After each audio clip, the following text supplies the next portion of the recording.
Hello boys and girls, today we're going to learn about nonfiction books. And we've been talking about the differences between nonfiction books and fiction books pretty much all year. And so today we're going to learn about the different things that we find within a nonfiction book.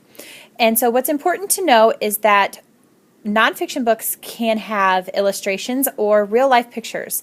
And the book that we are going to look at today has real life pictures.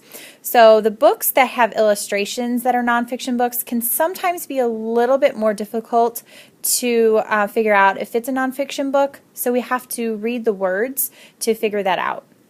Nonfiction books will have an author, and our author is Heather Adamson. So we always want to look at that. If it's illustrated, it will also have the illustrator. So we're going to open up, and we're going to have a table of contents. Most nonfiction books have a table of contents. It tells us where in the book we can find different things. So if we read the whole book and we realize that we want to reread where firefighters sleep, we will just go down through the table of contents and find where that's at. And right here it says, where do firefighters sleep? That is on page 12.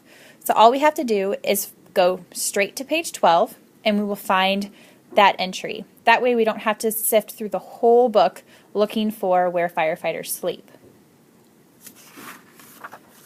Another important thing in nonfiction books are captions. Captions just tell a little bit more about the pictures. And in this book we have what are called fun facts, and they just describe a little bit more about what's going on in our book. So instead of captions in this book, we have fun facts. So you want to read all through the book. There's going to be titles on each page. This one is what happens when there is a fire. So we know on this page we're going to learn about what happens when there's a fire. This one talks about, are there ever false alarms? So we're going to learn about that. So we're going to read all through the book.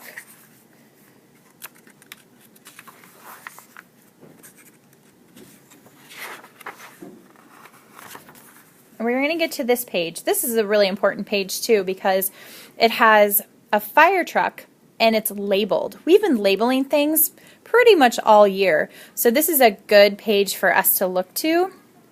Everything on our truck is labeled with arrows pointing to each spot.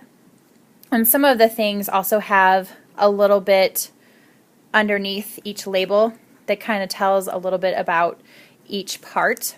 So that's a really good page to look at. Our kiddos are really good at labeling, so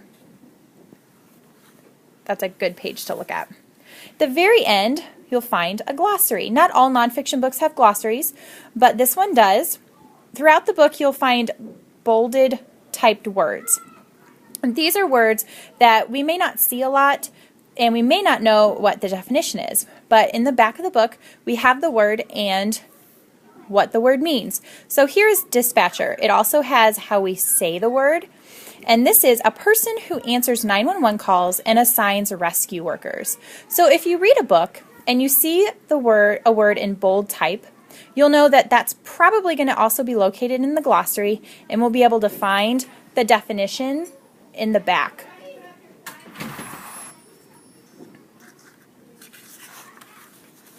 There's also an index in the back of nonfiction books. This is where we're going to find popular words throughout the book. So because this book is about firefighters, we have the word fire a lot throughout the book. You'll notice it's on page 4, 7, 8, 12, 15, 17, 18, and 20. That's a lot of times.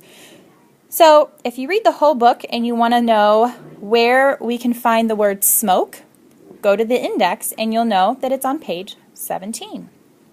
So the next time, boys and girls, that you're in the library and you want to check out a nonfiction book, see if you can find the things that we talked about in this video.